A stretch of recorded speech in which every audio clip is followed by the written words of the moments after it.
Hello friends, alpana રસોડામાં તમારું સ્વાગત છે. આજે આપણે બનાવવાના છે પ્રોટીન રોલ, જે ખૂબ જ ટેસ્ટી છે, હેલ્ધી છે અને સરળતાથી બની જાય છે. તો આપણે રેસીપી જોશું. તમે મારી ચેનલને સબસ્ક્રાઇબ કરજો, લાઈક કરજો અને શેર કરજો. અને આજે મારા 1000 સબસ્ક્રાઇબર્સ પૂરા થયા છે, તો તમારા બધાનો ખૂબ ખૂબ આભાર. તો ચાલો રેસીપી જોઈએ. એ પહેલા આપણે યુટ્યુબની જે પ્લેટ દેખાય છે એની વાત આપણે લાસ્ટમાં કરશું. તો ચાલો રેસીપી જોઈએ. તો આપણે પ્રોટીન રોલ બનાવવા માટે આપણે ઇન્ગ્રેડિયન્ટ્સ જોઈ લઈશું.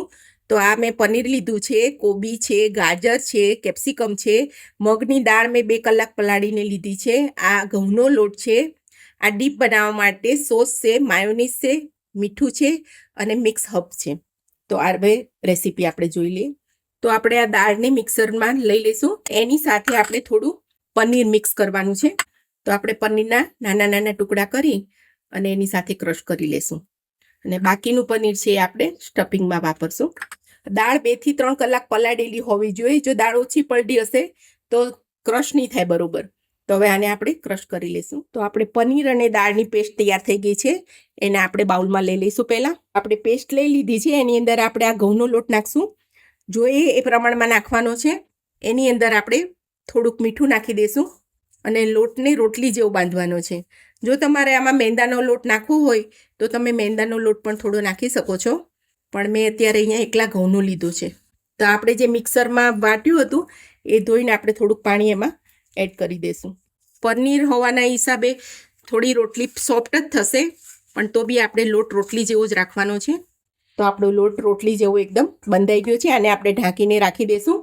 તો બાકીનું પનીર જે વધ્યું હતું એના આપણે આવા લાંબા લાંબા ચિપ્સ જેવા ટુકડા કરવાના છે. તો આપણે આમાં પેનમાં તેલ લઈ લઈશું. થોડું તેલ ગરમ થાય એટલે આપણે આ પનીરના ટુકડા ફ્રાય કરી લેવાના છે. બહુ ફ્રાય નથી કરવાના અને એને આપણે પાણીમાં પણ નથી નાખવાના. તો આ રીતે બધી ચિપ્સ મૂકી દેશું. થોડી ઉપર નીચે કરી અને થોડીક તેલમાં શેકી લેવાની છે એને. તો આપણી પનીરની ચિપ્સ ઊંચી નીચી કરી આપણે અને એને તેલમાં તળી લીધી છે. હવે એની અંદર આપણે આ કોબી નાખશું. ગેસ ફાસ્ટ જ રાખવાનો છે. ગાજર નાખી દઈશું અને આ કેપ્સિકમ. તમને ડુંગળી ગમતી હોય તો આની અંદર ડુંગળી પણ તમે નાખી શકો છો. ખાસ ગેસ ઉપર જ રાખવાનું છે કારણ કે આપણે એનો ક્રન્ચી ટેસ્ટ લાવવાનો છે. આ લાલ મરચું પાવડર છે, થોડી હળદર અને આ ધાણા જીરું પાવડર. સ્વાદ પ્રમાણે મીઠું એડ કરી દઈશું. હવે આની અંદર આપણે આ મિક્સ હર્બ નાખી દઈશું.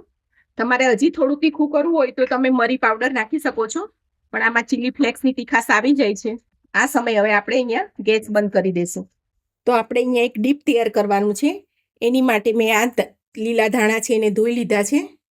એ આપણે લેશું. થોડા એક મરચું નાખી દીધું છે, બહુ તીખું મરચું નથી. અને આટલું મીઠું એડ કરી દઈશું.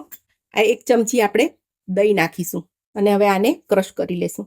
તો આપણે આ મિક્સર જારમાં જે ચટણી વાટી છે એને આમાં લઈ લેશું.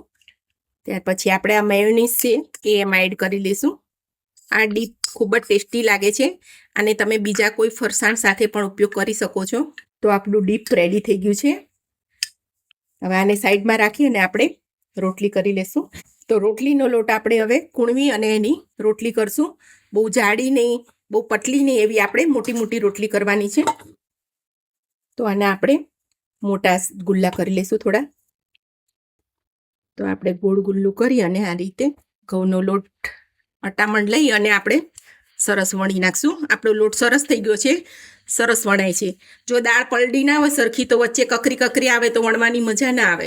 એટલે દાળ 2 થી 2.5 કલાક પલાળી રાખવાની. અને મગની દાળ તો જલ્દી પલળી જાય છે. તો આપણે રોટલી વણાઈ ગઈ છે એને આપણે શેકી લેશું. બહુ ધીમા ગેસે નથી શેકવાની, કારણ કે જો કડક થઈ જાય તો આપણે રોલ ખાવાની મજા ના આવે. એટલે કૂણી કૂણી શેકવાની છે. તો આપણે હવે ઉઠલાવી લેશું અને આપણે થોડું થોડું તેલ લગાવશું જેથી કડક ના થઈ જાય. પનીર તો આપણે નાખ્યું છે, પરંતુ મગની દાળ છે એટલે કદાચ કડક થઈ જાય, એટલે આપણે સહેજ સહેજ તેલ લગાવી દેવાનું. તો હવે આપણી રોટલી બંને બાજુથી સરસ શેકાઈ ગઈ છે. તો હવે એને લઈ લેશું આપણે અને એવી રીતે બધી રોટલી તૈયાર કરી લેશું. તો આપણે હવે અહીંયા રોટલી લઈ લીધી છે. હવે એક બાજુ આપણે આ જે ડીપ બનાવ્યું છે માયોનીઝ વાળું એ આમાં મૂકશું અને એની બાજુમાં જ આપણે આ સોસ લગાવશું. પેજીસ પાથરી દઈશું. પનીર ને શાક ને બધું આવે એ રીતે આપણે સરસ બધું લઈ લેવાનું છે મિક્સ કરીને. મસાલાવાળું ભાવતું હોય તો તમે મેગી મસાલો પણ આમાં નાખી શકો છો. આની ઉપર તમે વધારે હર્બ્સ પણ નાખી શકો છો. હવે આપણે એને રોલ કરશું. તો પહેલા બંને બાજુથી આપણે એને આમ કરી અને આ બાજુથી આપણે ધીરે ધીરે વાળી લેશું. ટર્ન કરી આપણો રોલ રેડી થઈ ગયો છે. હવે એને વચ્ચેથી આપણે કટ કરી લેવાનો છે.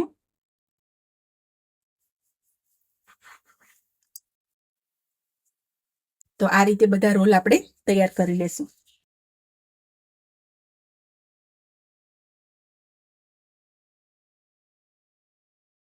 તો આપણા પ્રોટીન રોલ તૈયાર થઈ ગયા છે. ખૂબ જ ટેસ્ટી છે અને ઝડપથી બની જાય છે, હેલ્ધી પણ છે. તો આ રેસીપી તમે જરૂરથી ટ્રાય કરજો. મારી ચેનલને સબસ્ક્રાઇબ કરજો, લાઈક કરજો અને શેર કરજો. તો આ યુટ્યુબ જે પ્લેટ છે એ મારા બાળકોએ આજે મારા 1000 સબસ્ક્રાઇબર્સ થઈ ગયા તો એ લોકોએ મને બનાવી અને ગિફ્ટ કરી છે.